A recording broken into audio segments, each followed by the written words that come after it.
2024 সালের আগস্ট মাসে রাজ্যে ঘটে যাওয়া ভয়াবহ বন্যায় কৃষকদের চরম ক্ষতির মুখে পড়তে হয়েছিল।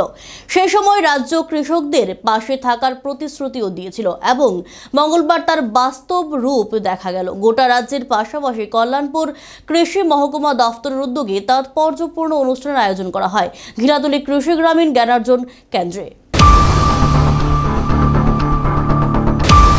কল্যাণপুরে কৃষি দপ্তরের উদ্যোগে গিলাতলী কৃষি গ্রামীণ জ্ঞানার্জন কেন্দ্রে ক্ষতিপূরণ বিতরণ অনুষ্ঠান।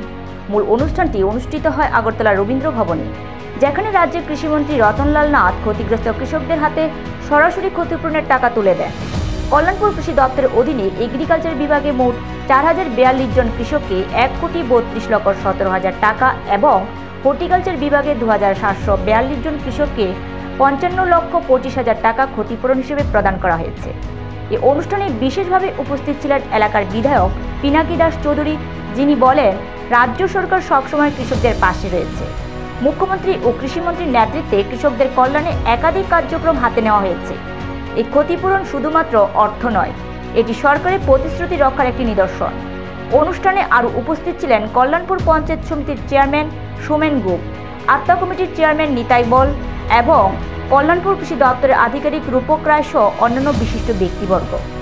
রাজ্য সরকারের এই উদ্যোগে আবারও প্রমাণ করল যে কৃষি ও কৃষকের স্বার্থে সরকার সদা সচেষ্ট এবং প্রতিশ্রুতি বাস্তবায়নে অটল।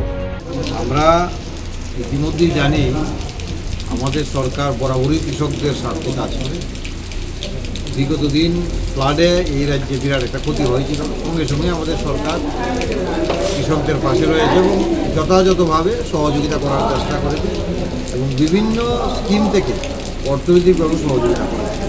পরবর্তী সময় সেটা কেন্দ্রীয় সরকারের কাছে আমাদের রাজ্যের মুখ্যমন্ত্রী আর্জি রেখেছেন এবং সেই অনুসারে কেন্দ্রীয় সরকারও সেই দিকে কৃষকদের স্বার্থে আমাদের রাজ্যে আজকের দিনে দাঁড়িয়ে একটা বিরাট অঙ্কের টাকা কৃষকদের অ্যাকাউন্টে দেওয়া এবং কৃষকদের সঙ্গে থাকা, সেই কাজটা আজকে রাজ্যভিত্তিক আমাদের রবীন্দ্র ভবনে রাজ্যের মুখ্যমন্ত্রী এবং কৃষিমন্ত্রী ওনাদের মাধ্যমে প্রত্যেক কৃষকদের অ্যাকাউন্টে সেখানে অর্থ প্রদান করা হয়।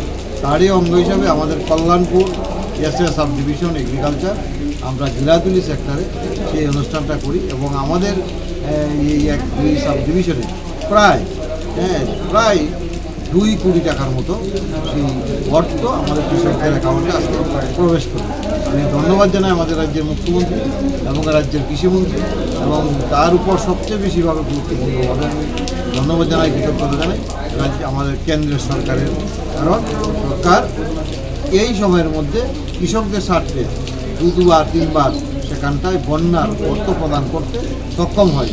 এটা প্রমাণ করে আমাদের ভারতীয় জনতা পার্টির সরকার বরাবরই কৃষকদের সাথে এবং আগামী দিনও ওনাদের স্বার্থে আমাদের সরকার কাজ করবে। নিজস্ব প্রতিনিধি রিপোর্ট, এশিয়ান টাইমস।